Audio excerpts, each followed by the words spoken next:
സത്യസന്ധമായ ചരിത്ര പഠനമാണ് ജനാധിപത്യത്തിൻ്റെ ഭൂമിക.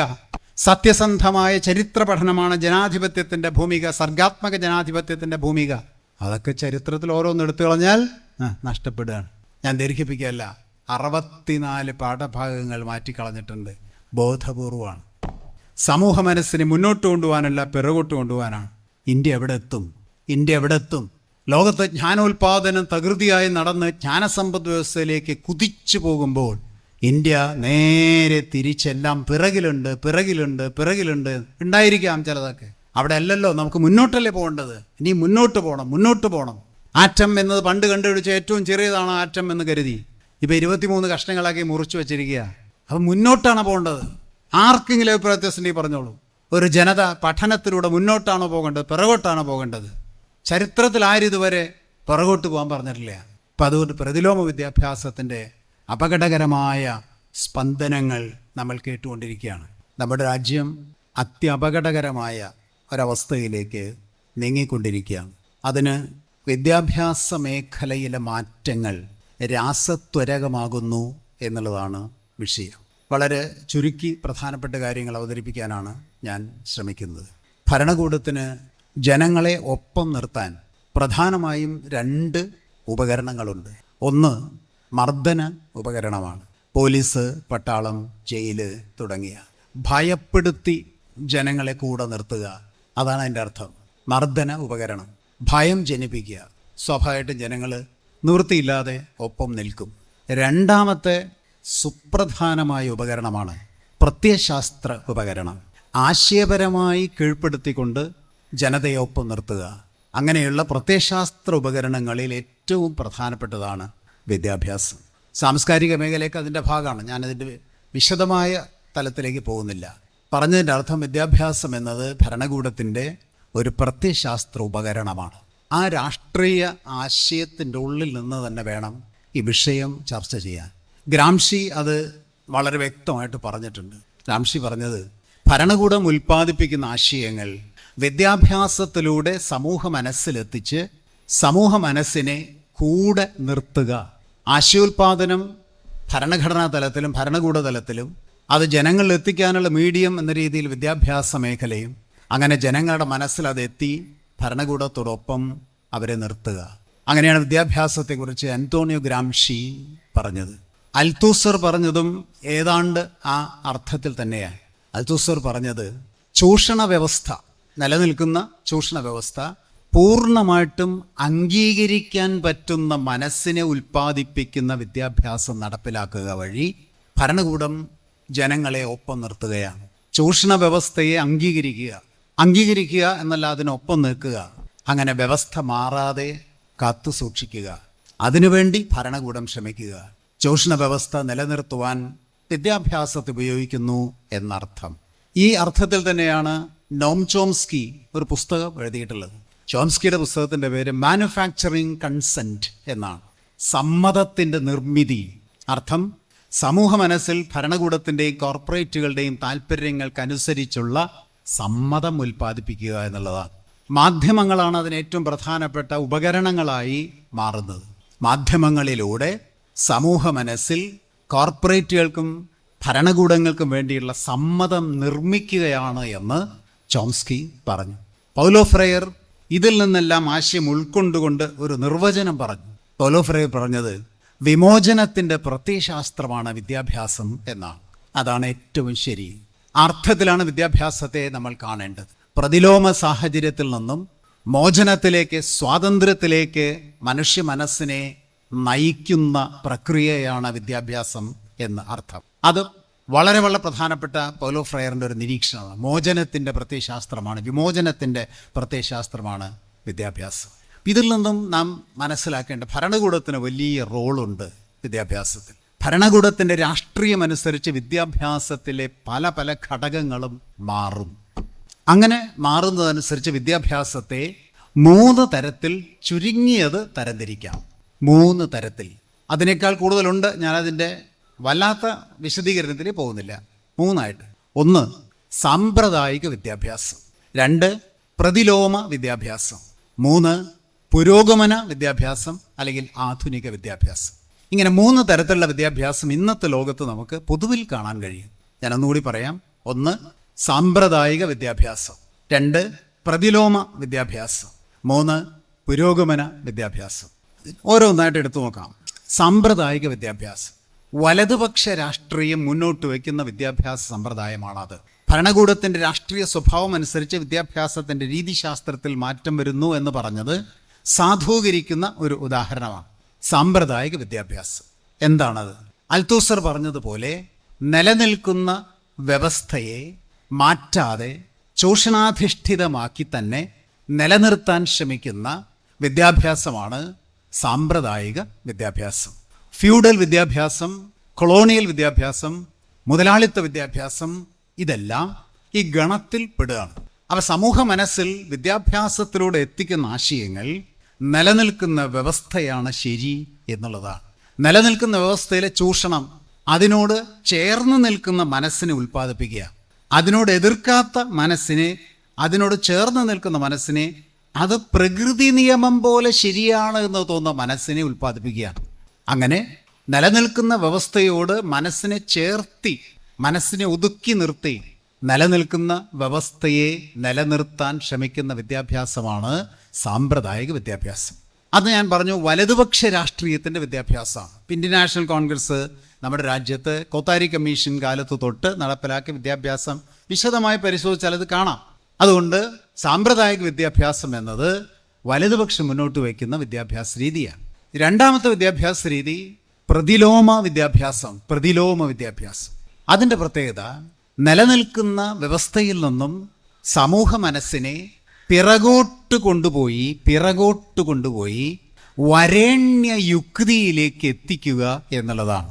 അതിൻ്റെ അർത്ഥം നിലനിൽക്കുന്ന വ്യവസ്ഥ നിലനിർത്തണം എന്നതിനേക്കാൾ കൂടുതൽ ആ വ്യവസ്ഥയെ പിറകോട്ട് കൊണ്ടുപോവുക, എന്നിട്ട് വരേണ്യ യുക്തിയുള്ള മനസ്സിനെ ഉൽപ്പാദിപ്പിക്കുക.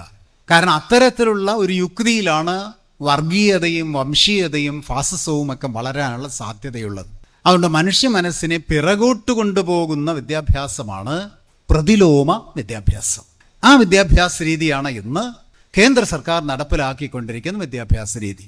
അതിനെയാണ് ന്യൂ എഡ്യൂക്കേഷൻ പോളിസി 2020 എന്ന് പറയുന്നത്. അതാണ് ഇവിടെ അധ്യക്ഷ പ്രസംഗത്തിൽ പറഞ്ഞതുപോലെ പാർലമെന്റിൽ പോലും ചർച്ച ചെയ്യാതെ ഇന്ത്യയുടെ ചരിത്രത്തിൽ ഒരു വിദ്യാഭ്യാസ നയവും ചർച്ച ചെയ്യാതെ നടപ്പിലാക്കിയിട്ടില്ല. ചർച്ചയിൽ ഏകപക്ഷീയതയ്ക്ക് ഉണ്ടായിരുന്നു എന്നുള്ളത് വേറെ കാര്യം, പക്ഷേ ചർച്ചയെങ്കിലും ഉണ്ടായിരുന്നിട്ടുണ്ട്. ലോക്സഭയിലും രാജ്യസഭയിലും എല്ലാം എങ്ങും ചർച്ച ചെയ്യാതെ നടപ്പിലാക്കിയ ഒന്നാണ് NEP 2020 എന്ന് പറയുന്ന നയം. ആ നയം മനുസ്മൃതിയുടെ കരിക്കുലമാണ്. ഒറ്റ വാചകത്തിൽ അത് പറയാം. ന്യൂ എഡ്യൂക്കേഷൻ പോളിസി എന്ന് പറയുന്നത് മനുസ്മൃതിയുടെ കരിക്കുലമാണ്. കരിക്കുലം എന്ന വാക്ക് പറഞ്ഞതുകൊണ്ട് വിദ്യാഭ്യാസത്തിൻ്റെ 3-4 ഘട്ടങ്ങളൊന്ന് സൂചിപ്പിക്കാം. പോളിസി ആണ് സർക്കാർ എടുക്കുക. സർക്കാർ ഉൽപ്പാദിപ്പിക്കുന്ന ആശയങ്ങൾ സമൂഹ മനസ്സിലെത്തിക്കുന്നത് വിദ്യാഭ്യാസത്തിലൂടെയാണ് എന്ന് പറഞ്ഞു. വിദ്യാഭ്യാസമാണ് ഏറ്റവും പ്രധാനപ്പെട്ട മേഖല. ഒരു രാജ്യത്തിൻ്റെ രാഷ്ട്രീയ സംസ്കാരം നിലനിർത്തുവാൻ, ആ സമൂഹം എങ്ങോട്ട് പോകണമെന്ന് തീരുമാനിക്കാനൊക്കെ ഉപകരിക്കുന്ന മേഖല വിദ്യാഭ്യാസമാണ്. നോക്കൂ, ഒന്ന് പോളിസിയാണ്. ഞാൻ പറഞ്ഞു മനുസ്മൃതിയാണ് NEP എന്ന് പറഞ്ഞു. ഇത് പോളിസിയാണ്. സർക്കാർ മുന്നോട്ട് വെച്ച പോളിസി വിദ്യാഭ്യാസ നയമാണ്. ആ നയം ജനങ്ങളിലേക്ക് എത്തിക്കുന്നത് എങ്ങനെയാണ്? അത് കരിക്കുലമായിട്ട് പ്രവർത്തിക്കുകയാണ്. ആ കരിക്കുലമാണ് പിന്നീട് സിലബസ് ആയിട്ട് മാറുന്നത്. അതാണ് പിന്നീട് പാഠ്യപദ്ധതിയായിട്ട് മാറുന്നത്. അതാണ് പിന്നീട് പാഠപുസ്തകമായിട്ട് മാറുന്നത്. അപ്പോൾ കരിക്കുലത്തിലൂടെ, സിലബസിലൂടെ, പാഠ്യപദ്ധതിയിലൂടെ, അതുപോലെ പെഡഗോജിയിലൂടെ പാഠപുസ്തകത്തിലേക്ക് സർക്കാരിൻ്റെ പോളിസി എത്തിച്ചേരുകയാണ്. ഒരു കാര്യം വ്യക്തമാണ്, സർക്കാരിൻ്റെ പോളിസികൾ പലതും പാഠപുസ്തകത്തിൽ പ്രതിഫലിക്കും. ഏത് രാജ്യത്ത്, ലോകത്ത് ഏത് രാജ്യത്തിൻ്റെയും 3-4 ടെക്സ്റ്റ് ബുക്കുകൾ എടുത്ത് ഇവിടെ കൊണ്ടു തന്നാൽ 1 മണിക്കൂറിനുള്ളിൽ ആ രാജ്യത്ത് ഏത് വർഗപക്ഷപാതിത്വമുള്ള ഭരണമാണുള്ളത് എന്ന് പറയാം. ഇറ്റ്സ് വെരി ഈസി, വളരെ എളുപ്പമാണ്. ഭരണകൂടത്തിൽ പാഠപുസ്തകത്തിൽ ഇത് പ്രതിഫലിക്കും. അതിൻ്റെ വഴിയാണ് ഞാൻ പറഞ്ഞത്. പോളിസി, കരിക്കുലം, സിലബസ്, പാഠ്യപദ്ധതി, പെഡഗോജി, പാഠപുസ്തകം. ഇതെവിടേക്ക് എത്തുകയാണ്? സർക്കാരിൻ്റെ പോളിസി ആണ് പാഠപുസ്തകത്തിലൂടെ ഈ ആശയങ്ങൾ സമൂഹത്തിൽ എത്തുന്ന രീതിശാസ്ത്രം. അങ്ങനെ ജനങ്ങളിൽ ആശയങ്ങൾ എത്തിച്ച് അവരെ സർക്കാരിന് താല്പര്യമുള്ള രീതിയിലേക്ക് മാറ്റിയെടുക്കുക. അപ്പം എത്ര പൊളിറ്റിക്കലാണ് അത് എന്ന് മനസ്സിലായി. അങ്ങനെ ഈ സമൂഹത്തെ പിറകോട്ട് കൊണ്ടുപോകാൻ NEP വളരെ ബോധപൂർവമായ ശ്രമം നടത്തുന്നു.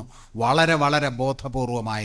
അതെന്ത് എന്ന് ഞാൻ പിന്നീട് പറയാം, ഒന്നുകൂടി പറയാം. കാരണം മൂന്നാമത്തേതും കൂടി പറഞ്ഞിട്ട് അത് പറയാം എങ്ങനെ എന്നുള്ളത്. ഉദാഹരണം പറയാം. മൂന്നാമത്തെ വിദ്യാഭ്യാസ രീതി പുരോഗമന വിദ്യാഭ്യാസം. അതിനാണ് ആധുനിക വിദ്യാഭ്യാസം എന്ന് പറയാം. എന്താ അത്? അതാണ് നമ്മുടെ വിദ്യാഭ്യാസ രീതി, കേരളത്തിൻ്റെ വിദ്യാഭ്യാസ രീതി. അതാണ്. നോക്കൂ, വെരി സിമ്പിൾ.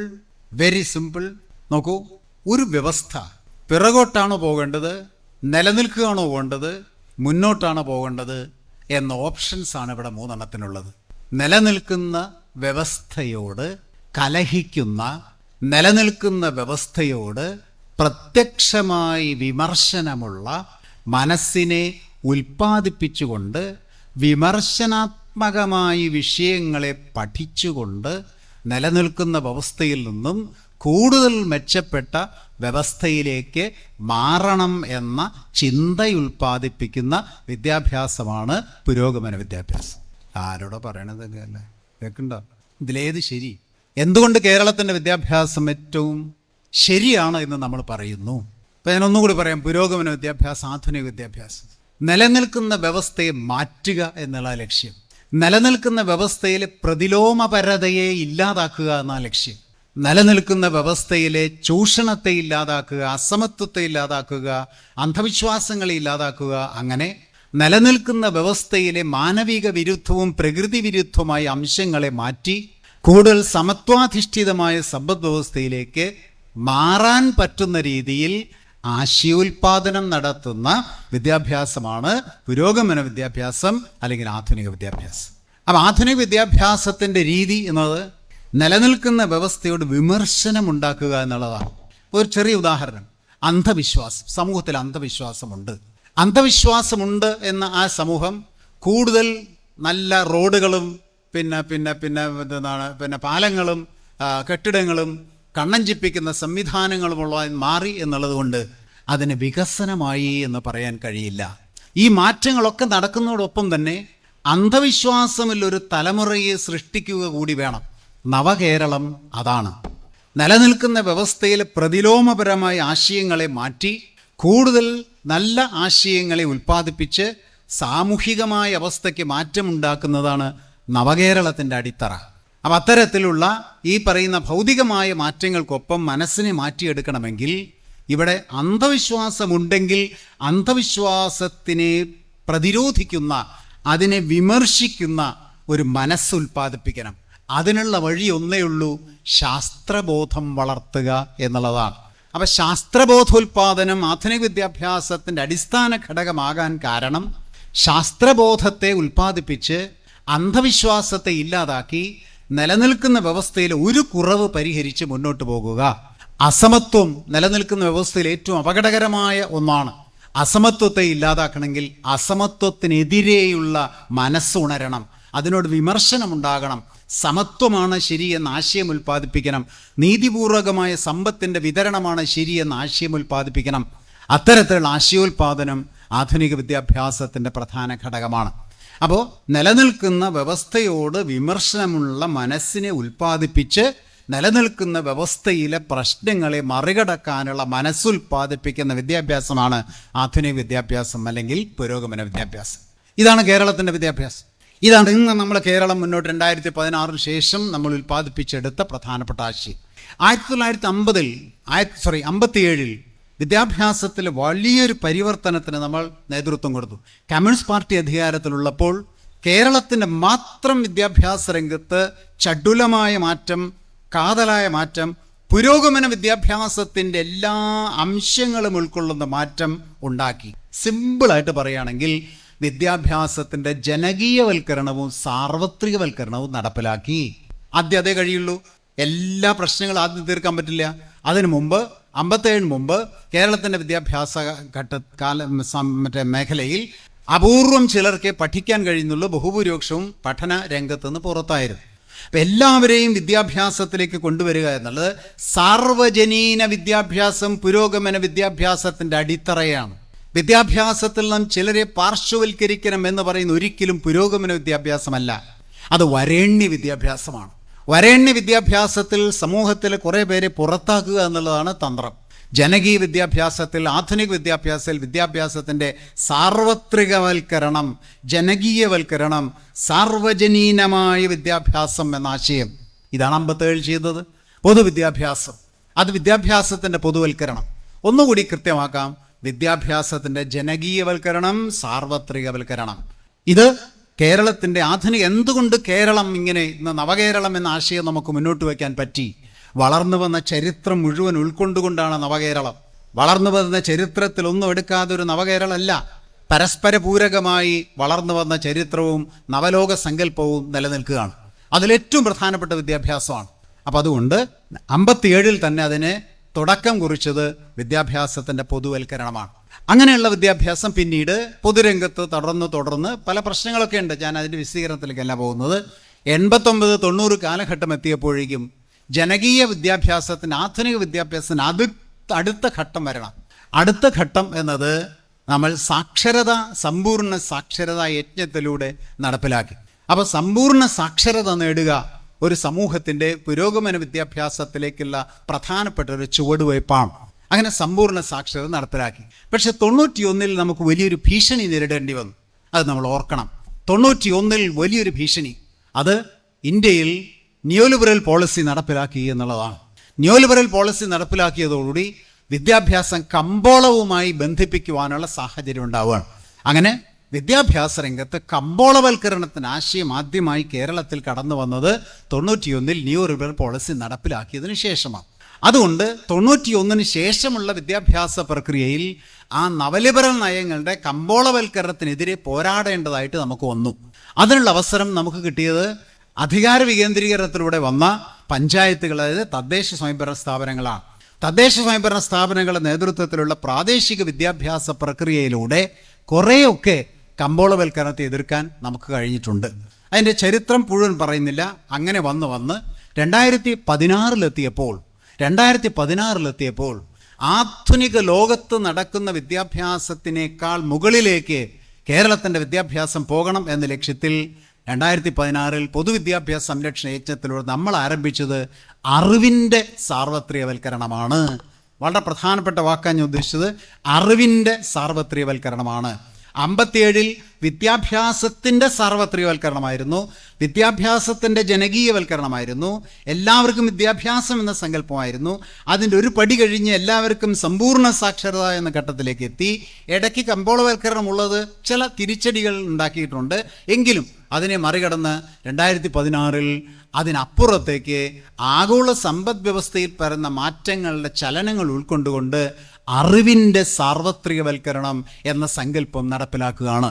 ആ സങ്കല്പത്തിൻ്റെ ഉന്നത വിദ്യാഭ്യാസ മേഖലയിലുള്ള ആശയം എന്ന രീതിയിലാണ് 2021 വിദ്യാകിരണം എന്ന പരിപാടി നമ്മൾ നടപ്പിലാക്കിയത്. അത് അറിവിൻ്റെ സാർവത്രികവൽക്കരണമാണ്. അറിവിൻ്റെ സാർവത്രികവൽക്കരണം അത് പറയുമ്പോൾ ലോകത്ത് നിന്ന് നടക്കുന്ന ഒരു പ്രധാനപ്പെട്ട മാറ്റത്തെക്കുറിച്ച് സൂചിപ്പിക്കാം, എന്നിട്ട് തിരിച്ചിങ്ങോട്ട് വരാം. കേരളത്തിൻ്റെ ഈ പറയുന്ന അറിവിൻ്റെ സാർവത്രികവൽക്കരണത്തിന് ആവശ്യകത എന്താണ്, നവലോകത്തിൽ അതിൻ്റെ പ്രാധാന്യം എന്താണ്, ന്യൂ എഡ്യൂക്കേഷൻ പോളിസി എങ്ങനെ അത് തകർക്കുന്നു എന്നൊക്കെ ഞാൻ വരാം.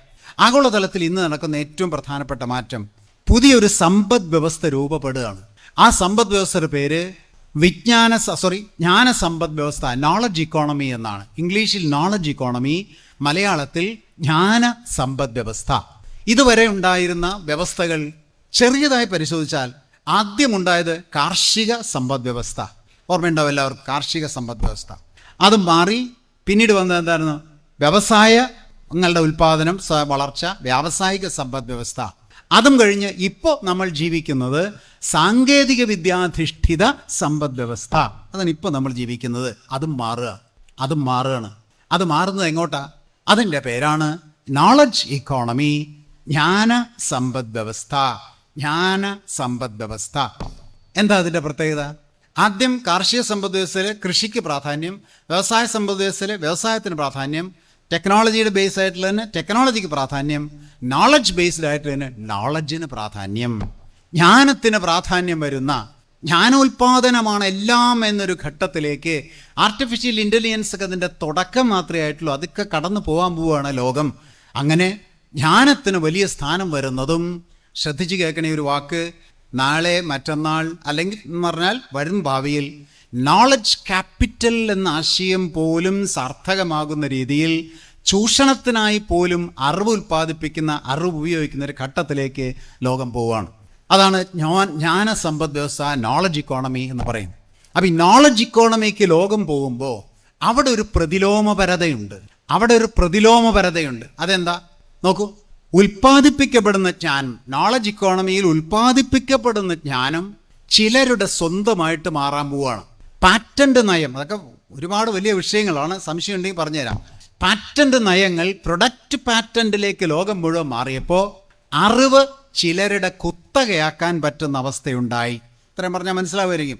അറിവ് ചിലരുടെ കുത്തകയാക്കാൻ പറ്റുന്ന സാഹചര്യം ഉണ്ടായി. ആരുടെയാണ് അറിവ്? അത് എൻ്റെയാണ്. ആരെ ഈ അറിവ് ഉപയോഗിക്കുക? ഞാനാണ്. ആർക്കാ ഞാൻ ഈ അറിവ് വിൽക്കുക? അത് ഞാനാണ് നിശ്ചയിക്കുക. എന്ത് വിലയ്ക്ക് അത് കൊടുക്കുക? അതും ഞാനാണ് നിശ്ചയിക്കുക.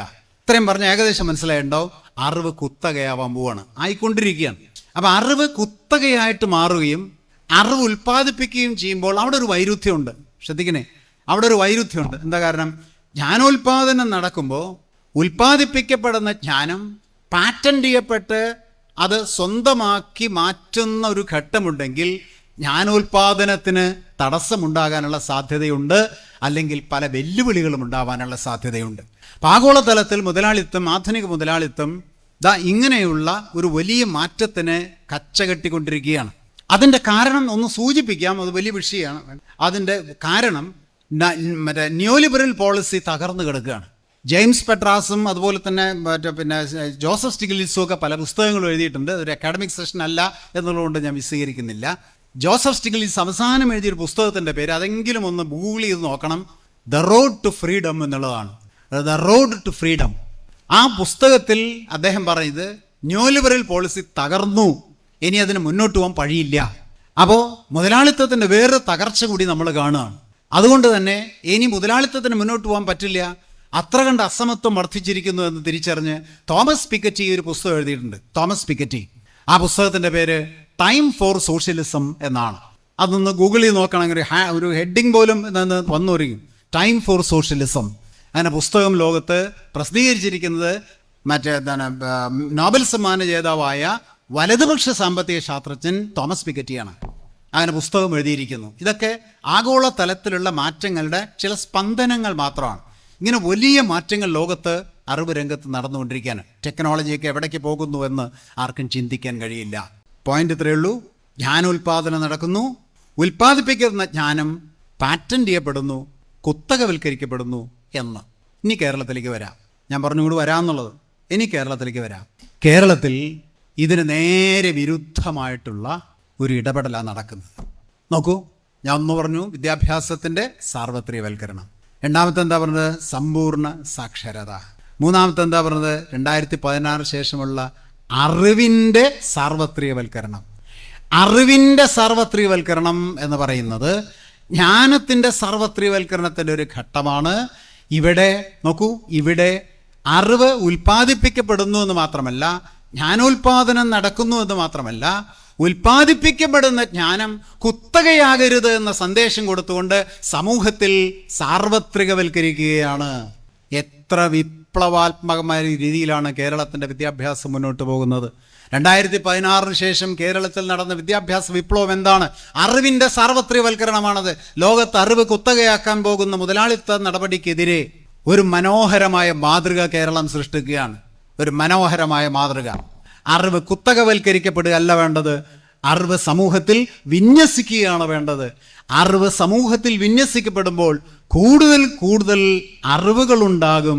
അപ്പോൾ ജ്ഞാനോൽപാദനത്തിൻ്റെ സാധ്യത തലത്തിൽ ജ്ഞാനം കുത്തകവൽക്കരിക്കപ്പെടുമ്പോഴാണോ അതോ ജ്ഞാനം ഒന്ന് പറയൂ, ഞാൻ പോകട്ടെ, എന്താണ് സാർവത്രികവൽക്കരിക്കപ്പെടുമ്പോഴാണോ എന്ന് ലോകം ഉത്തരം പറയാൻ പോവാണ്.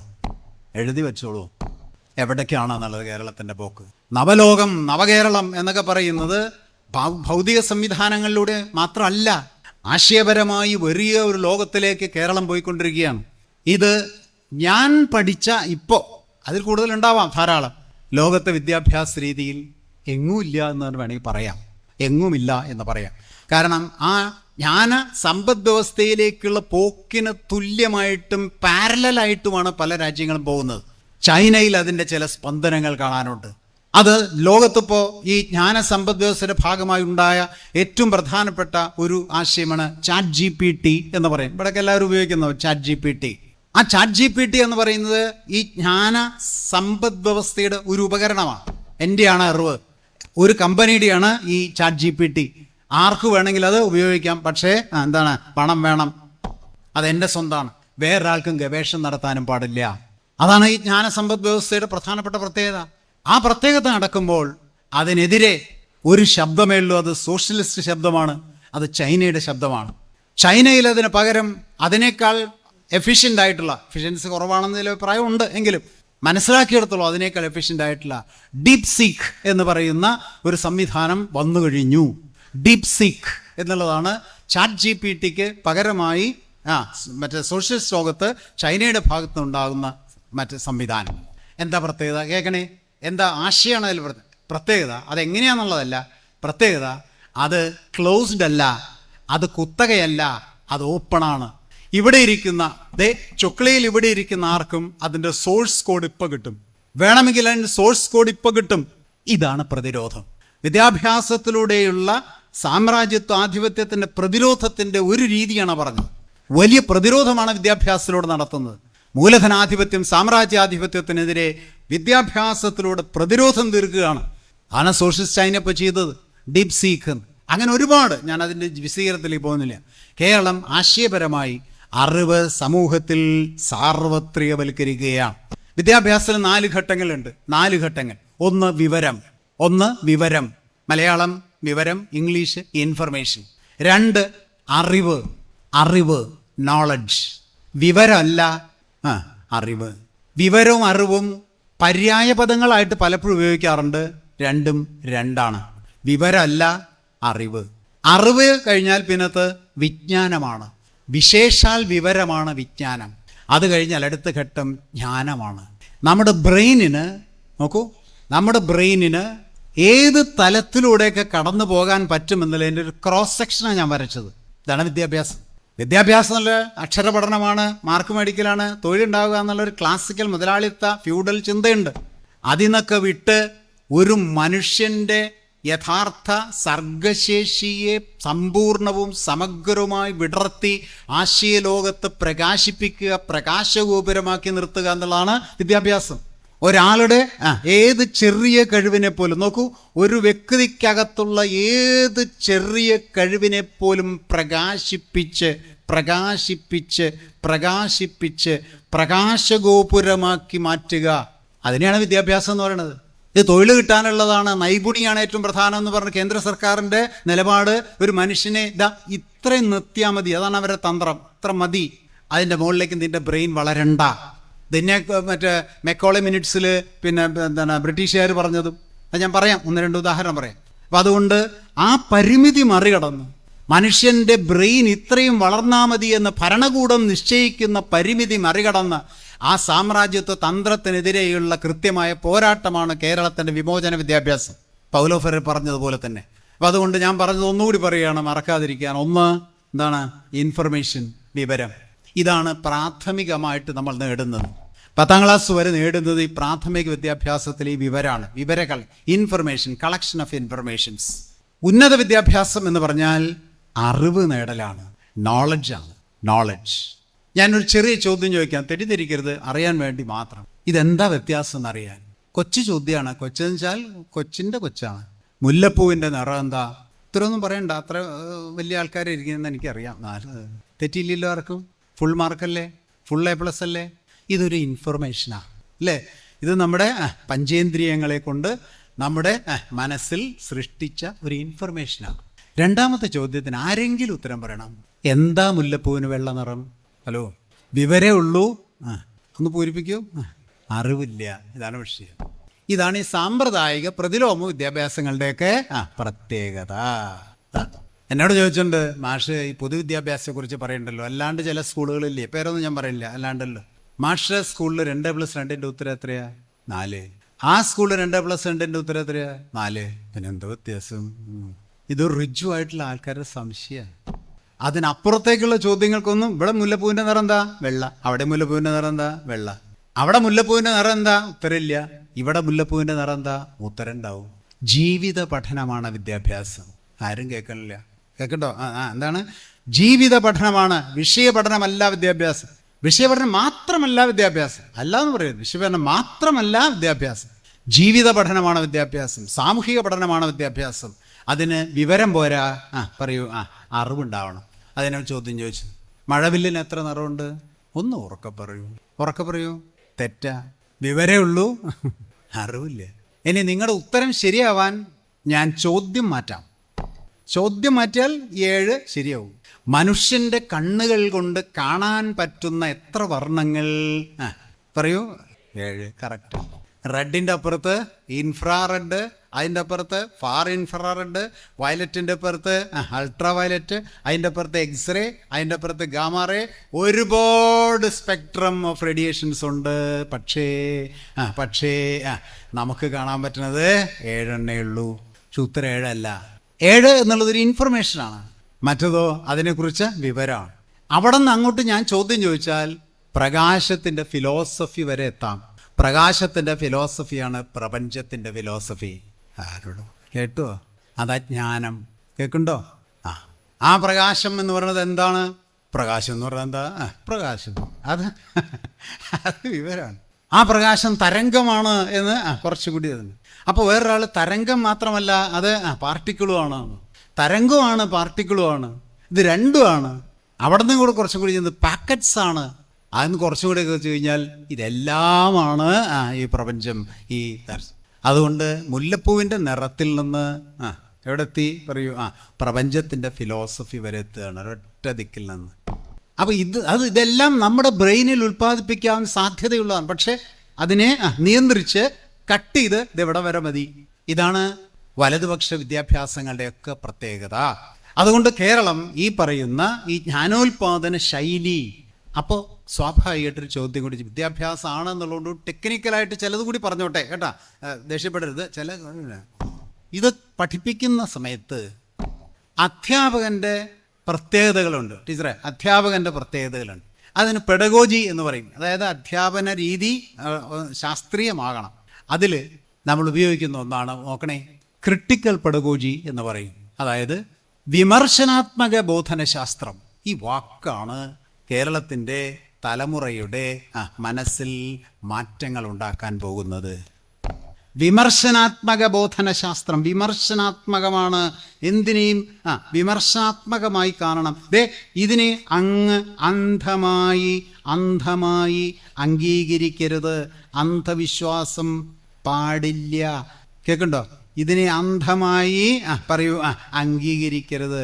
അതിനെ വിമർശനാത്മകമായി നോക്കിക്കാണൂ. അതിൽ ശരിയും തെറ്റും മനസ്സിലാകും.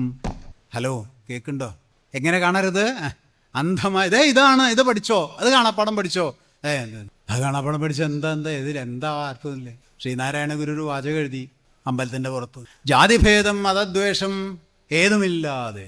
രവീന്ദ്രമാഷ്ക്ക് അടുത്ത വാക്ക് കിട്ടാത്തതുകൊണ്ട് ഇങ്ങനെ നിൽക്കുക ആണോ? അല്ല, അതാണ് ക്രിട്ടിക്കൽ പെഡഗോജി. അതാരെ കൊണ്ട് പറയിപ്പിക്കണം? പറയൂ. ഇരിക്കുന്നവരെ കൊണ്ട് പറയിപ്പിക്കണം. എന്നത് ചിലർക്ക് മാത്രമേ അമ്പലത്തിൽ വരാൻ പാടുള്ളൂ എന്ന് പറയുന്ന കാലഘട്ടത്തിൽ അമ്പലത്തിന് ചുറ്റും ഒരു പെഡഗോജി ഒരു ഭാഷയിലൂടെ വരികയാണ്. ജാതിഭേദം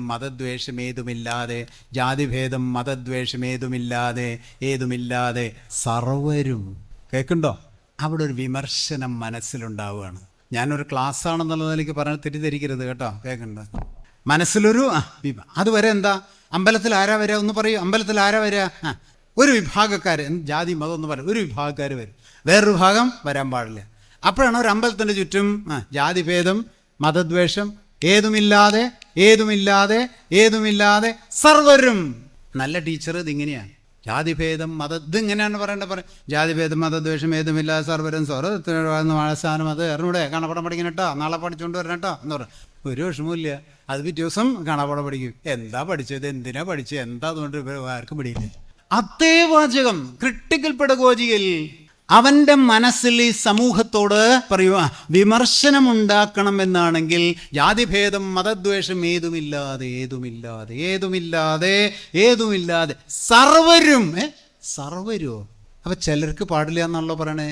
ഇവിടെയാണ് ആ വിമർശനം. അതിനോട് വിമർശനം ഉണ്ടാക്കുകയാണ്. മറ്റത് അന്ധമായി അതങ്ങ് വിശ്വസിക്കുകയാണ്. കുമാരനാശാൻ ചണ്ടാലഭിക്ഷുകി എഴുതി. ചണ്ടാലഭിക്ഷുകി അതിലൊരു കേന്ദ്ര ആശയമുണ്ട്. കേന്ദ്രാശയം ഒറ്റ വാക്കാണ്. എല്ലാ കവിതയിലും, എല്ലാ കഥയിലും, എല്ലാ ചിത്രത്തിലും ഒരു കേന്ദ്ര ആശയം. അത് ഡെവലപ്പ് ചെയ്തതാണ്. ഇതെന്താണെന്ന ആശയം? എന്തും മനോഹരമായ നവോത്ഥാന ഭാവുകത്വം കവിതയിലേക്ക് കുമാരനാശാൻ ഏറ്റെടുത്തത്.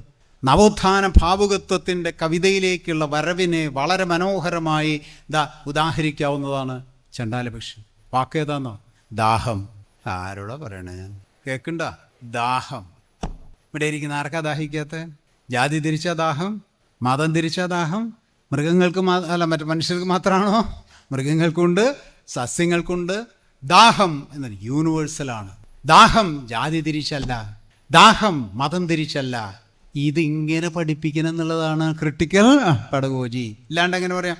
ജാതി ഭേദം മതദ്വേഷം എന്താണ് ജാതി ചോദിക്കുന്നില്ല, ഞാൻ കാണാപ്പടം പഠിച്ചൂടെ? കാണാപ്പടം പഠിക്കും. പരീക്ഷയ്ക്ക് മാർക്ക് കിട്ടില്ലേ? പറയൂ. പരീക്ഷയ്ക്ക് മാർക്ക് കിട്ടില്ലേ? മാർക്ക് കിട്ടും. പരീക്ഷയ്ക്ക് മാർക്ക് കിട്ടും. കാരണം അത് കാണാപ്പടം പഠിച്ചിട്ടുണ്ട്. പറഞ്ഞിട്ട് എന്തിനാ പഠിച്ച?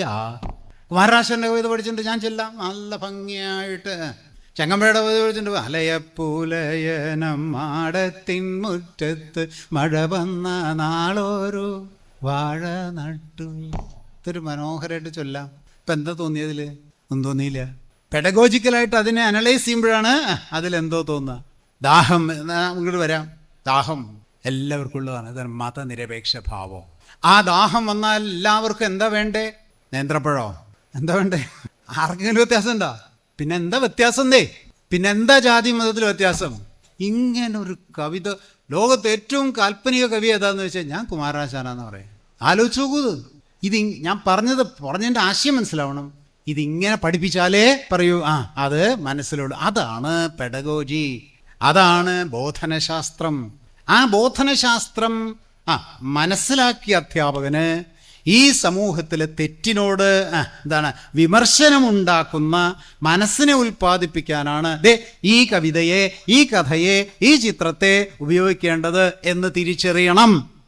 ആ പഠനമാണ് കേരളത്തിൻ്റെ അധ്യാപകർക്ക് കൊടുത്തത്. എവിടെ ഇരിക്കുന്ന ടീച്ചർ? ഇവിടെ പെണ്ണിൽ ഇരിക്കും വേറെ ടീച്ചർ, ഇവിടെ ഇരിക്കുന്നുണ്ടാവും ടീച്ചർമാർ. ഇതാണ് സംഭവം. ഏത് വിഷയം എടുത്തോളൂ, ഞാൻ പറഞ്ഞുതരാം എങ്ങനെയാണെന്നുള്ളത്. കേൾക്കുന്നുണ്ടോ? അപ്പം എല്ലാവരും കഴിഞ്ഞിട്ടില്ല. കുമാരനാശാൻ അതിനപ്പുറത്തേക്ക് നവോത്ഥാന ഭാവുകത്വത്തെ മനസ്സിലെത്തിച്ചു. നോക്കൂ, ജാതി ചോദിക്കുന്നില്ല ഞാൻ പറയിപ്പിക്കണം എന്നത് ഇവിടെ സംവരണം പാസ്സാക്കണേന് എത്രയോ വർഷം മുമ്പ് ജാതി ചോദിക്കുന്നില്ല ഞാൻ പറയൂ സോദരി ലക്ഷ്മിക്കുട്ടി മേരിക്കുട്ടി ആണോ? അല്ല, എന്താ വായിച്ചത്? സോദരി. കണ്ട, മാനവികത പ്രകാശിപ്പിക്കുന്നു. ഇതാണ് അധ്യാപനം, ഇതാണ് ആധുനിക വിദ്യാഭ്യാസം, ഇതാണ് ക്രിട്ടിക്കൽ പെഡഗോജി, ഇതാണ് ജ്ഞാനോൽപാദന ശാസ്ത്രം, ജ്ഞാനോൽപാദന വഴി. ഇതാണ് സംഭവം.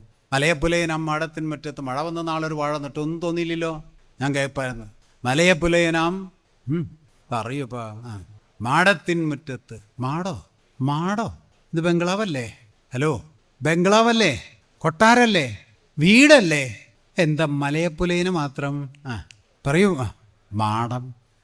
ഒരു സമൂഹത്തിൽ അസമത്വത്തിൻ്റെ സ്പന്ദനങ്ങൾ മനസ്സിലേക്ക് കയറ്റിക്കൊണ്ടുവരാനാണ് അത് ഉപയോഗിക്കേണ്ടത്. ഒരേ പാഠപുസ്തകം തന്നെ, ഒരേ തന്നെ അപ്രോച്ചിലാണ് അതിൻ്റെ സയൻസ് കിടക്കുന്നത്. മലയപ്പുലയനാം പറയൂ മോനെ മാടത്തിൻ മുറ്റത്ത്. മാടം എന്താ? മാടം. പുലയന് മാത്രം മാടം. അവിടെയാണ് പുലയൻ്റെ സാമൂഹ്യാവസ്ഥയും ഇതൊക്കെ പറയാൻ കഴിയുന്നത്. അവന് വീടല്ല. അവസാനം എന്താണ് പിന്നെ കൊലയും കൊണ്ട് നമ്പൂരി വീട്ടിലേക്ക് പോകുമ്പോൾ ഇതിനൊക്കെ പകരം ചോദിക്കാതിരിക്കുമോ ആർക്കറിയാതെ? പിൻതലമുറ കവിതയൊക്കെ പഠിക്കണം. പിൻതലമുറ എത്ര വർഷം മുമ്പാ? ഇത് കാൽപ്പനിക കവിയാണ് ഇത്രയും വലിയ യാഥാർത്ഥ്യം ഈ സമൂഹത്തിൽ എറിഞ്ഞു തരുന്നത്. അങ്ങനെ എത്ര മണിക്കൂർ വേണമെങ്കിൽ പറയാവുന്നതേ ഉള്ളൂ. ആ വിദ്യാഭ്യാസത്തിൻ്റെ രീതിശാസ്ത്രം വളരെ ശാസ്ത്രീയമാണ്. അത് മാറുന്നത് ബോധപൂർവമാണ്. ഈ ചിന്ത, ഈ ആശയോൽപാദന ചിന്ത ഈ വിമർശന ചിന്ത സമൂഹത്തിൽ ഇല്ലാതിരിക്കുവാനുള്ള വലിയ ശ്രമമാണ്. ഹെർബർട്ട് മാർക്യൂസ് ഒരു പുസ്തകം എഴുതി, ശ്രദ്ധിക്കണേ, ഹെർബർട്ട് മാർക്യൂസ് വായിച്ചിട്ടുള്ള പുസ്തകം. അത് വൺ ഡൈമെൻഷണൽ മാൻ, ഏകദാന മനുഷ്യൻ, ഒരൊറ്റ ദിശയിൽ മാത്രം ചിന്തിക്കുന്ന മനുഷ്യനെ ഉൽപ്പാദിപ്പിക്കലാണ് വർത്തമാനക മുതലാളിത്തം ചെയ്തുകൊണ്ടിരിക്കുന്നതെന്ന് പറഞ്ഞ്. ഒരൊറ്റ ദിശയിൽ മാത്രം ചിന്തിക്കുന്ന മനുഷ്യൻ, ഇതാണെന്ന് ആധുനിക ഫാസിസ്റ്റ് തന്ത്രം, മുതലാളിത്ത തന്ത്രം. ഡൈവേഴ്സിറ്റിയിലേക്ക് ചിന്തിക്കാതെ ഏകദാന മനുഷ്യനെ വളർത്തിയെടുക്കുക എന്നുള്ളതാണ് വൺ ഡൈമെൻഷണൽ മാൻ. അവിടെയാണ് കേരളം വ്യത്യസ്തമാകുന്നത്. അതുകൊണ്ട് കേരളത്തിൻ്റെ വിദ്യാഭ്യാസം എന്നത് സമൂഹത്തിൽ മുഴുവൻ വളരെ കൃത്യമായി പ്രചരിപ്പിക്കണം. ആ വിദ്യാഭ്യാസത്തിൻ്റെ തുടർച്ച കേരളത്തിന് എത്ര കണ്ട് ആവശ്യമാണ്, ലോകത്തിന് ആവശ്യമാണ്. ലോകത്തിലൊരു മാതൃകയായി പറയാവുന്നത് കേരളം മാത്രമേ ഉണ്ടാവുള്ളൂ. വിജ്ഞാനത്തിൻ്റെ സാർവത്രികവൽക്കരണം. ഈ 4 ഘട്ടങ്ങളിലൂടെയും കേരളത്തിൽ എല്ലാവരും എത്തണം. പോരാ, ഇനിയത്തെ കേട്ട് ശ്രദ്ധിച്ച് കേൾക്കണം. ഓരോ മലയാളിയും മനസ്സിലാക്കേണ്ട കാര്യം, അറിവിൻ്റെ വാക്ക് പറയണേ, എനിക്കറിയാണ്ടല്ല, അറിവിൻ്റെ സാർവത്രികവൽക്കരണം, ജ്ഞാനത്തിൻ്റെ സാർവത്രികവൽക്കരണം ഇവിടെ നടന്നാൽ ഒരു ജനത മുഴുവൻ ജ്ഞാനോൽപാദിപ്പിക്കുവാൻ പ്രാപ്തമാകും. പോരാ, മനസ്സിലായില്ല, കേൾക്കുന്നുണ്ടോ? പാടത്ത് നെല്ല് വിതച്ചാൽ പറയൂ, ധാരാളം നെല്ലുണ്ടാവും. അതുപോലെ ഉൽപ്പാദിപ്പിക്കപ്പെടുന്ന അറിവ് സർവകലാശാലകളിലൂടെ പറയൂ, അതാണ് സർവകലാശാലയുടെ മുഖ്യമന്ത്രിയും പിന്നെന്താണ് ഗവർണറും തമ്മിലുള്ള പോരിൻ്റെയൊക്കെ അടിസ്ഥാന പ്രത്യയശാസ്ത്രം. ഈ അറിവ് പറയൂ സമൂഹത്തിൽ വിന്യസിച്ചാൽ ഒരു സമൂഹം മുഴുവൻ, ഞാൻ പറയില്ല, പറയൂ, ഒരു സമൂഹം മുഴുവൻ ജ്ഞാനോൽപാദനത്തിന് തയ്യാറാവും. ഒരു സമൂഹം മുഴുവൻ ജ്ഞാനോൽപാദനത്തിന് തയ്യാറായാൽ ആ സമൂഹത്തെ വിളിക്കുന്ന പേരാണ് ജ്ഞാനസമൂഹം. കേട്ടുവോ? എന്താ സാക്ഷര സമൂഹം? അത് പറയില്ല. എന്താ ഒരു സമൂഹം മുഴുവൻ സാക്ഷരരാവുക. ഒരു സമൂഹം മുഴുവൻ ജ്ഞാനോൽപാദനത്തിന് തയ്യാറായാൽ സാക്ഷര സമൂഹമല്ല, അത് ജ്ഞാനസമൂഹമാണ്. അവനവൻ്റെ മേഖലയിൽ ജ്ഞാനം ഉൽപ്പാദിപ്പിച്ചാൽ മതി. എല്ലാവരും സർവജ്ഞരും അതുപോലെ തന്നെ ശാസ്ത്രജ്ഞരും ആണെന്നാണ് അതിൻ്റെ അർത്ഥം? അല്ല. നല്ല കർഷകൻ പറയൂ, കേവല തൊഴിലെടുക്കുന്നവനാവാം, അവൻ ജ്ഞാനിയാവാം. ഞാൻ ഈ കൃഷി ചെയ്യുന്നത് എനിക്ക് വെണ്ടക്കായ ഉണ്ടാക്കാനാണ്, അത് മാർക്കറ്റിൽ കൊണ്ട് വിൽക്കാനാണ്, അതിൻ്റെ കാശ് മേടിക്കാനാണ്, വീട്ടുകാരെ നോക്കാനാണ്. വെരി ഗുഡ്, നല്ല കർഷകനാണ്. ഞാൻ ഈ കൃഷി ചെയ്യുന്നത് എനിക്ക് വെണ്ടക്കായ കിട്ടാനും ഈ പ്രകൃതിയുടെ സന്തുലനം നിലനിർത്താനും കൂടി വേണ്ടാണ്. ഞാൻ ഉണ്ടാക്കുന്ന ഈ വെണ്ട അടുത്ത പറയൂ ചെടികൾ, അപ്പുറത്തെ ചെടി, അതിൻ്റെ അപ്പുറത്തെ ഭൂമി, അതിന് സഹായമാകത്തക്ക രീതിയിൽ അത് ഈ പ്രകൃതിയുടെ സന്തുലനം നിലനിർത്തുന്നതിനാണ് ഞാൻ ഈ കൃഷി ചെയ്യുന്നത് എന്ന ചിന്തയുണ്ടെങ്കിൽ പറയൂ, ആ ചിന്തയുണ്ടെങ്കിൽ ആ കർഷകൻ ജ്ഞാനിയായി. അല്ലാണ്ട് എല്ലാവരും ഇപ്പോൾ റിസർച്ച് നടത്തി PhD ഉള്ളവർ ആ ജ്ഞാനോൽപാദനം എന്ന് കരുതരുത്. ഓരോ മേഖലയിലും ഓരോ പണിക്കും അതിൻ്റേതായ ജ്ഞാനമുണ്ടാവുക എന്നർത്ഥം. അതാണ് ജ്ഞാനസമൂഹം. കേട്ടോളൂ, പെട്ടെന്ന് നിർത്തിക്കൊള്ളാം. ഫാസിസത്തിന് ഒന്നിനെ ഭയമുള്ളൂ. ഫാസിസത്തിന് ഒന്നിനെ മാത്രമേ ഭയമുള്ളൂ. അത് കായിക ശേഷിയെ അല്ല, സമ്പത്തിനെ അല്ല, ആയുധത്തെ അല്ല. ഫാസിസത്തിന് ഭയമുള്ളത് ജ്ഞാനത്തെ മാത്രമാണ്. കേൾക്കുന്നുണ്ടോ? ജ്ഞാനത്തെ മാത്രമാണ് ഫാസിസത്തിന് ഭയം. കേരളം കേവല ജ്ഞാനോൽപാദനമല്ല, ഒരു സമൂഹത്തെ മുഴുവൻ ജ്ഞാനോൽപാദനത്തിന് തയ്യാറാക്കുന്നതിന് ഫാസിസം ഭയക്കുകയാണ്. അതാണ് സംഭവം. എന്തുകൊണ്ട് കേരളത്തിനെതിരെ പ്രതിരോധം വരുന്നു? കേരളത്തിനെതിരെ പിന്നെ പലതരത്തിലുള്ള പിന്നെ അക്രമങ്ങളും വരുന്നു. അതിൻ്റെ കാരണം ഞാൻ പറഞ്ഞത്, ജ്ഞാനത്തെ ഭയം. ഒരു സമൂഹം ജ്ഞാനസമൂഹമായി മാറുന്നു. ആ സമൂഹത്തിലേക്ക് കടന്നു കയറാൻ അത്ര എളുപ്പമാകില്ല. അതെന്നെ കേരളത്തോടുള്ള. ഇനി എങ്ങനെയാണ് വരേണ്യയുക്തിയിലേക്ക് കൊണ്ടുപോകുന്നതെന്ന് 1-2 ഉദാഹരണം പറഞ്ഞുകൊണ്ട് നിർത്താം. ഞാൻ പറഞ്ഞു, മനസ്സിനെ പിറകോട്ട് കൊണ്ടുപോകലാണ് പ്രതിലോമ വിദ്യാഭ്യാസം. പിറകോട്ട് വരേണ്യയുക്തിയിലേക്ക് കൊണ്ടുപോവുക. ആ വരേണ്യയുക്തിയിലാണ് ഫാസിസവും വർഗീയതൊക്കെ വളരുക. അതാ ലക്ഷ്യം. ഭരണകൂടം അവിടേക്ക് എത്തിക്കുകയാണ്. നോക്കൂ, അതിനു വേണ്ടിയാണ് പാഠപുസ്തകങ്ങളിലെ പാഠങ്ങൾ മാറ്റുന്നത്. ശ്രദ്ധിച്ച് 2 ഉദാഹരണം പറയുള്ളൂ, കൂടുതൽ വേണേൽ എത്ര വേണേൽ. 64 പാഠഭാഗങ്ങൾ മാറ്റിയിട്ടുണ്ട്. 64 വേണേൽ പറഞ്ഞുതരാം, 2 പറയാനുള്ളൂ. അങ്ങനെ മാറ്റിയ ഒരെണ്ണം ഡാർവിൻ്റെ പരിണാമ സിദ്ധാന്തമാണ്. ഡാർവിൻ്റെ പരിണാമ സിദ്ധാന്തം പഠിക്കണ്ട. എത്ര പ്രതിലോമകരമായ ചിന്തയാണെന്ന് ആലോചിച്ചു. ലോകം എവിടേക്കാണ് പോയിക്കൊണ്ടിരിക്കുന്നത്? ജ്ഞാനസമ്പദ് വ്യവസ്ഥയിലേക്ക്. ഇന്ത്യ എവിടേക്കാണ് പോണേന്നോ? വരേണ്യജ്ഞാനത്തിലേക്ക്. കേട്ടില്ല? ലോകം പോകുന്നത് ജ്ഞാനസമ്പദ് വ്യവസ്ഥയിലേക്ക്, ഇന്ത്യ പോകുന്നത് വരേണ്യജ്ഞാനയിലേക്ക്. ഇനി ഒന്നുകൂടി കേട്ടോളൂ. ലോകം പോകുന്നത് ജ്ഞാനസമ്പദ് വ്യവസ്ഥയിലേക്കാണെങ്കിലും അതിലും ഒരു പ്രതിലോമപരതയുണ്ട്. കാരണം അതും കുത്തകവൽക്കരിക്കുന്ന ഒരു ചിന്തയുണ്ട്. അപ്പോൾ ലോകം ജ്ഞാനസമ്പദ് വ്യവസ്ഥയിലേക്കാണെങ്കിൽ പോലും അതിലും ഒരു പ്രതിലോമ കാഴ്ചപ്പാടുണ്ട്. പക്ഷേ കേരളം പറയൂ, ശരിയായ ജ്ഞാന സമ്പദ് വ്യവസ്ഥയിലേക്കാണ് പോകുന്നത്. 3 സമ്പദ് വ്യവസ്ഥകളെ കുറിച്ച് ആലോചിച്ചാൽ മതി. ഒന്ന് വരേണ്യ ജ്ഞാനം, മറ്റത് ആഗോള കുത്തക ജ്ഞാനം, ഇവിടെയോ ജനകീയ ജ്ഞാനം. ഇതാണ് തമ്മിലുള്ള വ്യത്യാസം. ഇതെങ്ങനെ കൊണ്ടുപോകണേന്ന് നോക്കിയുള്ളൂ. ഏതാ പറഞ്ഞത്? ഡാർവിൻ്റെ പരിണാമ സിദ്ധാന്തം. ഡാർവിൻ്റെ സിദ്ധാന്തം പ്രസക്തമായി വരികയാണ്. ജീനോമിക്സ് എന്ന് പറയുന്ന ഒരു ശാസ്ത്രശാഖ വളർന്നു വന്നിട്ട് ഇപ്പം പറയാൻ സമയമില്ല. ഇത്രയും ക്ലാസിക് ആയിട്ടുള്ള ഒരു പുതിയ ഇന്നൊവേഷൻ ചിന്തിക്കാൻ പറ്റില്ല. ജീനാണ് എല്ലാത്തിൻ്റെ അടിത്തറ എന്നും ജനറ്റിക് ട്രാൻസ്ഫോർമേഷനാണ് എല്ലാം എന്നും ആധുനിക ശാസ്ത്രം കൃത്യമായി പറയാണ്. ജീനോമിക്സ്, ജീനോമിലുള്ള പരിവർത്തനമാണ് ഈ മാറ്റങ്ങളുടെ എല്ലാം അടിത്തറ. ജീനോമിക്സ് അടിപടയിട്ട് പറയും. ആ സമയത്ത് പരിണാമ സിദ്ധാന്തം പഠിക്കണ്ട. കണ്ട, ഭരണകൂടം ഇടപെട്ട് മനസ്സിനെ വരേണ്യ യുക്തിയിലേക്ക് എത്തിക്കുന്നു എന്നത് പഠിക്കണ്ട. എന്താ എൻ്റെ യുക്തി? അത് പഠിക്കണ്ട എന്ന് പറഞ്ഞാൽ എൻ്റെ യുക്തി ആർക്കെങ്കിലും ഒന്ന് പറയാമോ? എന്താ എൻ്റെ യുക്തി? എന്തെങ്കിലും ഒരു യുക്തി വേണ്ടേ? അതിന് അവർ പറയണ യുക്തി എന്താണെന്നോ? ഇത്ര ബുദ്ധിമുട്ടുള്ള കാര്യമൊക്കെ എന്തിനീ കുട്ടികൾ പഠിക്കണേ? പരീക്ഷയ്ക്ക് മാർക്കും കിട്ടില്ല. അവർക്ക് മാർക്ക് കിട്ടണമെങ്കിൽ ലളിതമായ എന്തെങ്കിലും കാര്യങ്ങൾ പഠിച്ചാൽ പോരെ? അച്ഛനമ്മമാർക്കും വളരെ സന്തോഷം. കാരണം എന്താ, മാർക്ക് കിട്ടുമല്ലോ, ഇതൊന്നും പഠിച്ചില്ലെങ്കിലോ എന്നാണ്. വളരെ സിമ്പിളായിട്ട് ആക്സെപ്റ്റ് ചെയ്യിപ്പിക്കുക. അങ്ങനെ പോവുകയാണ്. എന്തിനാണെന്നറിയോ? ഇങ്ങോട്ട് നോക്കിയോളൂ, നോക്കൂ, അതിൻ്റെ സയൻസ് കേട്ടോളൂ. നല്ല ഗവേഷണം ചെയ്തിട്ടാണ് ആ പാഠം എടുത്ത് കളഞ്ഞേക്കണേ. പരിണമിച്ച് വന്നതാണ് എന്ന് പഠിപ്പിക്കലാണ് ഡാർവിൻ്റെ പരിണാമ സിദ്ധാന്തം. അത് പഠിച്ചില്ലെങ്കിൽ അതിൻ്റെ അർത്ഥം സൃഷ്ടിവാദം എന്ന ഒന്നാണ് ശരി എന്ന ബോധ്യമുണ്ടാക്കലാണ്. മനസ്സിലായില്ല? കേൾക്കണ്ടോ? പരിണാമവാദമല്ല ശരി, സൃഷ്ടിവാദമാണ് ശരി. സൃഷ്ടിവാദമാണ് ശരി എന്ന് വന്നാലേ ആ ചിന്തകൾ വികസിപ്പിച്ചെടുക്കാൻ കഴിയുള്ളൂ. വിശ്വാസവും അന്ധവിശ്വാസവും വർഗീയതയും ഒക്കെ വികസിപ്പിച്ചെടുക്കാൻ കഴിയും. സൃഷ്ടിവാദമാണ് ശരി എന്ന് വരണമെങ്കിൽ പരിണാമവാദം മനസ്സിലുണ്ടാവരുത്. പരിണാമവാദത്തെ എടുത്തു കളഞ്ഞ് സൃഷ്ടിവാദത്തെ പുനഃസ്ഥാപിക്കാൻ ശ്രമിക്കുക. അത് വെച്ച് നോക്കൂ എത്ര കണ്ട് പ്രതിലോമപരമാണ് എന്നുള്ളത്. ഒരെണ്ണം കൂടി പറയട്ടെ, അധികമാവോ? ഒരെണ്ണം കൂടി നിർത്തിക്കോളാം. ഒരെണ്ണം എടുത്തു കളഞ്ഞാണ് പീരിയോഡിക് ടേബിൾ, ആവർത്തന പട്ടിക എടുത്തു കളയുന്നത്. എന്തിനാത്? എനിക്ക് ആദ്യം എത്ര ആലോചിച്ചിട്ട് മനസ്സിലായില്ല.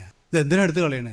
അത് ചോദിച്ചപ്പോൾ അവർ നേരത്തെ പറഞ്ഞത് തന്നെയാണ്. ആ 118 മൂലകങ്ങൾ എങ്ങനെയാണ് വെച്ചേക്കുന്നത്? എന്തിനാ മാഷേ ഇവരൊക്കെ പഠിക്കണേ? എന്തോരം ബുദ്ധിമുട്ടാ പാവങ്ങളൊക്കെ. എത്ര സ്വീകാര്യത ഉണ്ടാവണേ നോക്കൂ. ഇതെന്തിനാണെന്നറിയോ? ഇങ്ങോട്ട് നോക്കണേ. പീരിയോഡിക് ടേബിൾ എന്ന് പറയുമ്പോൾ ലോകത്ത് ഇതുവരെ കണ്ട മൂലകങ്ങൾ ഒരു ടേബിളിൽ വിന്യസിച്ചതാണ്. എല്ലാവരും പഠിച്ചിട്ടുണ്ടാവില്ല. ഒരൊറ്റ ടേബിളിൽ വിന്യസിച്ചിരിക്കുകയാണ്. Hydrogen, helium, lithium, beryllium, boron, carbon, nitrogen, oxygen, fluorine, neon, sodium. കുറേ പേര് വെറുതെ പറഞ്ഞതല്ല കേട്ടോ, കൃത്യമായ ഓർഡർ തന്നെയാണ് പറഞ്ഞത്.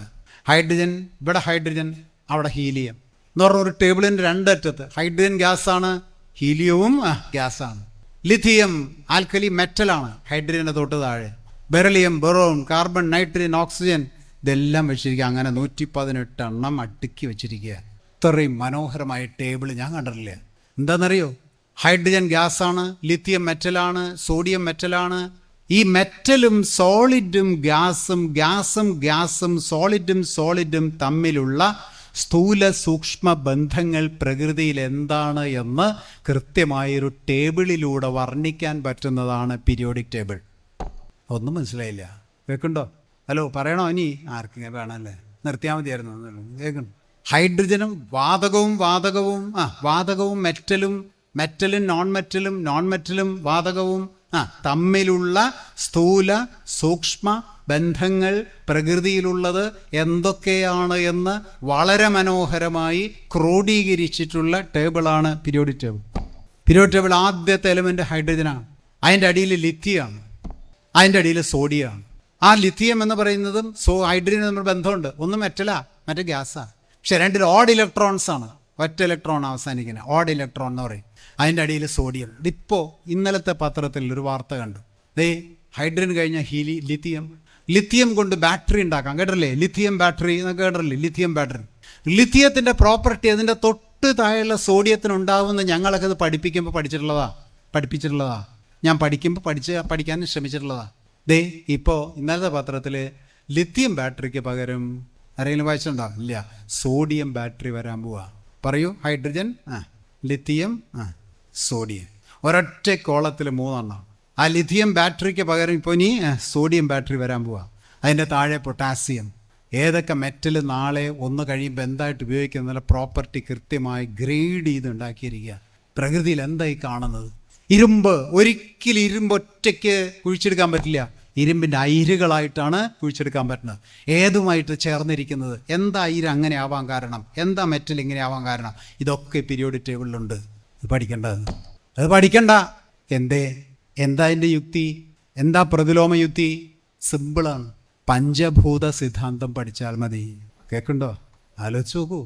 എത്ര മനോഹരമായൊരു ജനതയെ പിറകോട്ട് നയിക്കുക. ഇങ്ങനെ എത്ര മഹാത്മാഗാന്ധിയുടെ മറ്റേ വധം എടുത്തു കളഞ്ഞു. സെക്യുലർ എന്നിവിടെ നേരത്തെ ആചാര്യ പറഞ്ഞില്ലേ വാക്ക്, അത് വിസ്മരിപ്പിക്കുകയാണ്. മുഗൾ സാമ്രാജ്യം അതങ്ങ് എടുത്തു കളഞ്ഞു. ജനാധിപത്യത്തിൻ്റെ മൂല്യങ്ങൾ സമൂഹ മനസ്സിൽ വരാതിരിക്കാൻ സത്യസന്ധമായ ചരിത്ര പഠനമാണ് ജനാധിപത്യത്തിൻ്റെ ഭൂമിക. സത്യസന്ധമായ ചരിത്ര പഠനമാണ് ജനാധിപത്യത്തിൻ്റെ ഭൂമിക, സർഗാത്മക ജനാധിപത്യത്തിൻ്റെ ഭൂമിക. അതൊക്കെ ചരിത്രത്തിൽ ഓരോന്ന് എടുത്തു കളഞ്ഞാൽ നഷ്ടപ്പെടുകയാണ്. ഞാൻ ദീർഘിപ്പിക്കുകയല്ല. 64 പാഠഭാഗങ്ങൾ മാറ്റിക്കളഞ്ഞിട്ടുണ്ട്. ബോധപൂർവമാണ്. സമൂഹ മനസ്സിനെ മുന്നോട്ട് കൊണ്ടുപോകാനല്ല, പിറകോട്ട് കൊണ്ടുപോകാനാണ്. ഇന്ത്യ എവിടെ എത്തും? ലോകത്ത് ജ്ഞാനോൽപാദനം തകൃതിയായി നടന്ന് ജ്ഞാനസമ്പദ് വ്യവസ്ഥയിലേക്ക് കുതിച്ചു പോകുമ്പോൾ ഇന്ത്യ നേരെ തിരിച്ചെല്ലാം പിറകിലുണ്ട് ഉണ്ടായിരിക്കാം ചിലതൊക്കെ. അവിടെ അല്ലല്ലോ, നമുക്ക് മുന്നോട്ടല്ലേ പോകേണ്ടത്. ഇനി മുന്നോട്ട് പോകണം. ആറ്റം എന്നത് പണ്ട് കണ്ടുപിടിച്ച ഏറ്റവും ചെറിയതാണ് ആറ്റം എന്ന് കരുതി ഇപ്പോൾ 23 കഷ്ണങ്ങളാക്കി മുറിച്ചു വെച്ചിരിക്കുക. അപ്പം മുന്നോട്ടാണ് പോകേണ്ടത്. ആർക്കെങ്കിലും അഭിപ്രായത്തിൻ്റെ പറഞ്ഞോളൂ. ഒരു ജനത പഠനത്തിലൂടെ മുന്നോട്ടാണോ പോകേണ്ടത്, പിറകോട്ടാണോ പോകേണ്ടത്? ചരിത്രത്തിൽ ആരും ഇതുവരെ പിറകോട്ട് പോകാൻ പറഞ്ഞിട്ടില്ല. അപ്പം അതുകൊണ്ട് പ്രതിലോമ വിദ്യാഭ്യാസത്തിൻ്റെ അപകടകരമായ സ്പന്ദനങ്ങൾ നമ്മൾ കേട്ടുകൊണ്ടിരിക്കുകയാണ്. അതുകൊണ്ട് കേരളത്തിൻ്റെ പ്രതിരോധം എന്ന് പറയുന്ന ഈ ആധുനിക വിദ്യാഭ്യാസം അത് പ്രചരിപ്പിക്കുകയും ന്യൂ എഡ്യൂക്കേഷൻ പോളിസിയുടെ പ്രതിലോമപരതയെ തുറന്നു കാണിക്കുകയും ചെയ്ത് രാഷ്ട്രജനത, വാസ്തവത്തിൽ നമ്മളത്ര ബൗദ്ധികമായിട്ട് വളർന്നിട്ടില്ല. അതിൻ്റെ കാരണം കൊളോണിയൽ വിദ്യാഭ്യാസമാണ്. അതിനു മുമ്പുള്ള ഫ്യൂഡൽ വിദ്യാഭ്യാസമാണ്. പുരോഗമന വിദ്യാഭ്യാസം ഇന്ത്യക്ക് വർഷങ്ങൾക്ക് മുമ്പേ ഉണ്ടായിരുന്നെങ്കിൽ ഇന്ത്യൻ ജനത ഐശ്വനിക ലോകത്തിൻ്റെ ഏറ്റവും ഉയർന്നു നിന്നേനെ. അതില്ല. മനുഷ്യ ബ്രെയിനിനെ ഒരു തലം വരെ വളർത്താനേ ശ്രമിച്ചിട്ടുള്ളൂ കൊളോണിയൽ ആധുനിക മറ്റേ ഫ്യൂഡൽ വിദ്യാഭ്യാസം. അതുകൊണ്ട് നമ്മൾ ഇന്നും ധൈഷണികമായ ലോകത്തിൻ്റെ നിറകയിലല്ല. അത് ബ്രെയിൻ ഇല്ലാത്തതുകൊണ്ടല്ല, ബ്രെയിനെ വളർത്തുവാനുള്ള എഡ്യൂക്കേഷൻ ടെക്നോളജിയും ടെക്നിക്സും ഇല്ലാത്തതുകൊണ്ടാണ്. അത് ഡെവലപ്പ് ചെയ്യുന്ന പ്രദേശം കൊച്ചു കേരളമാണ്. 2016 ശേഷം കേരളത്തിലുണ്ടായ വിദ്യാഭ്യാസ വിപ്ലവത്തിൻ്റെ ശാസ്ത്രീയമായ വശങ്ങൾ പഠിച്ചു കഴിഞ്ഞാൽ ഈ കേരളം അന്തം വിട്ടുപോകും. അതുകൊണ്ട് ആ രീതിയിലുള്ള ഒരു പഠനവും മനനവും അതുപോലെ എന്തിനോടും വിമർശനാത്മകമായി കാണുവാനുള്ളൊരു മനസ്സും അവ കൃത്യം കിട്ടും. ലെനിൻ ഒരു വാചകം പറഞ്ഞിട്ടുണ്ട്: വ്യവസ്ഥയുടെ മൂർത്തമായ അപഗ്രഥനമാണ് വൈരുദ്ധ്യാത്മകതയുടെ കാതൽ. വ്യവസ്ഥയുടെ മൂർത്തമായ അപഗ്രഥനമാണ് വൈരുദ്ധ്യാത്മകതയുടെ കാതൽ. കൃത്യമായിട്ട് അപഗ്രഥിച്ചാലേ അതെന്താണെന്ന് മനസ്സിലാവുള്ളൂ. അപഗ്രഥനത്തിന് വൈരുദ്ധ്യാത്മക ദിശാബോധം ഉണ്ടാകണമെങ്കിൽ അത് പഠനത്തിലൂടെ വളർന്നു വരണം. അതുകൊണ്ട് ഈ പുതിയ വിദ്യാഭ്യാസ നയങ്ങൾ ഈ സമൂഹത്തിൻ്റെ മുന്നിൽ തുറന്നു കാട്ടിക്കൊണ്ട് കേരളത്തിൻ്റെ പുരോഗമന വിദ്യാഭ്യാസത്തെ കൂടുതൽ ശക്തമാക്കുവാനുള്ള ഇടപെടൽ നടത്തണം എന്ന് അഭ്യർത്ഥിക്കുന്നു. ഒരിക്കൽ കൂടി സഖാവ് കോടിയേരി ബാലകൃഷ്ണൻ്റെ ഓർമ്മകൾക്ക് മുമ്പ് രക്തപുഷ്പം.